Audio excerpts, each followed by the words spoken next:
ख्वाहिश, जैसा प्यारा मेरा मायका है वैसा ही प्यारा ससुराल हो।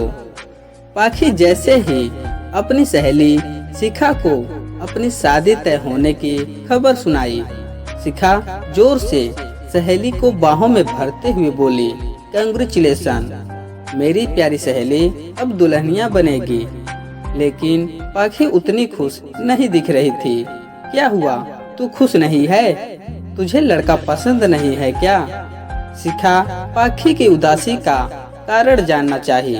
अरे नहीं, केशव तो बहुत अच्छा है, लेकिन शिखा मुझे ससुराल के नाम से डर लगता है। ससुराल में सब कुछ मायके जैसा क्यों नहीं हो सकता?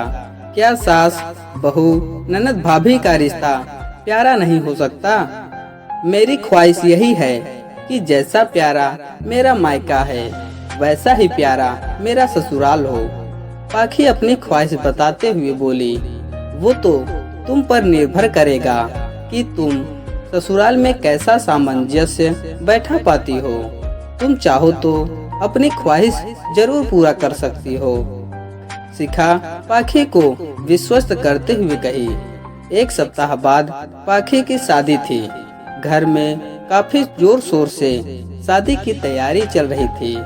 पाखी के घर में उसके मम्मी पापा और बड़े भैया गौरव थे। सभी की लाडली थी पाखी। कपड़े ज्वेलरी सब कुछ पाखी के पसंद का हो रहा था। लेकिन पाखी को एक ही चिंता सता रही थी कि क्या उसे जितना प्यार माँ पापा भैया से मिल रहा है उसे ससुराल के सदस्यों से भी उतना प्यार मिल पाएगा। एक सप्ताह तैयारियों में कैसे कट गया पता भी नहीं चला।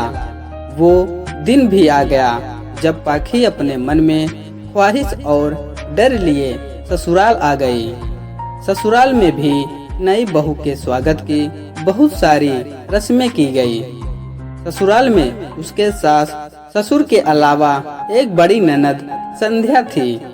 संध्या को 3 माह की बेटी थी। पहली डिलीवरी थी, इसलिए मायके में ही कुछ दिनों से थी और जब तक बेटी थोड़ी बड़ी नहीं हो जाती मायके में ही रहेगी। बेटी बहुत कमजोर पैदा हुई थी और सिजेरियन से हुई थी, इसलिए माँ बेटी का बहुत ख्याल रखा जाता था। पाखी के ससुर आलोक जी रिटायर हो चुके थे। वो शांत स्वभाव के थे।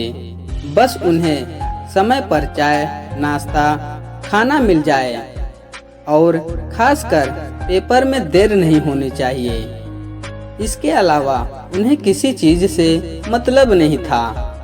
घर के अंदरूनी मामले में ज्यादा दखल अंदाजी करना पसंद नहीं था। लेकिन पाखी की सासू माँ कल्याणी जी कड़क मिजाज की थी। हर काम उनको समय पर चाहिए होता था। इतना आकलन तो पाखी ससुराल के रस्मों के दौरान ही कर ली। रस्म खत्म होने के बाद धीरे धीरे शादी में आए रिश्तेदार भी वापस चले गए। अब घर में कल्याणी जी, आलोक जी, संध्या, उसकी बेटी पाखी और केशव थे। आज पाखी की पहली रसोई थी। पाखी पहले दिन से ही अपना ख्वाहिश पूरा करने की कोशिश में लग गई। उसने पूरी तन्मयता से खीर बनाई। डाइनिंग टेबल पर जब आलोक जी को खीर परोस रही थी तभी कल्याणी जी की कड़क आवाज ने पाखी की हाथ रोक ली।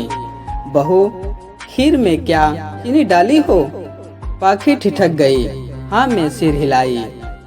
एक बार पूछ तो लेती, तेरे ससुर जी को डायबिटीज है, उनके लिए बिना चीनी का ही खीर निकाल लेती। कल्याणी जी बोली, लेकिन दीदी ने तो कुछ कहा ही नहीं, वो ही तो बोली थी खीर बनाने को। पाखी डरते डरते बोली, ये लो, ये तो आते ही मुझ पर इल्जाम लगाने लगी। अरे मुझे याद नहीं रहा तो तुम पूछ लेती कि सबका एक जैसा बनाना है या अलग। मुझे नहीं खाना कोई खीर। संध्या चिल्लाते हुए बोली और उठकर अपने कमरे में चली गई।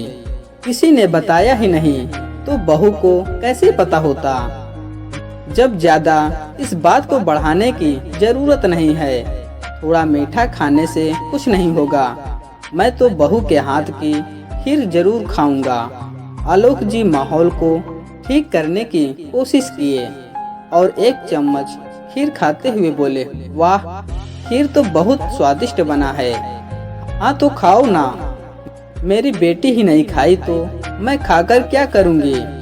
कल्याणी जी भी गुस्से से उठकर चली गई। पहला दिन ही सब कुछ गड़बड़ हो गया।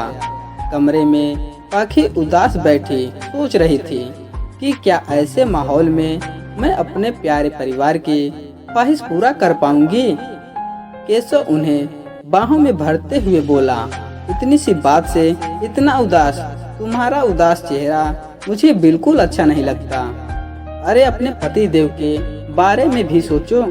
सास ननद नाराज हो गई तो उसकी सजा क्या मुझे मिलेगी? मुझसे भी तो पूछो मुझे खीर कैसी लगी। भाई मुझे तो स्वादिष्ट लगी।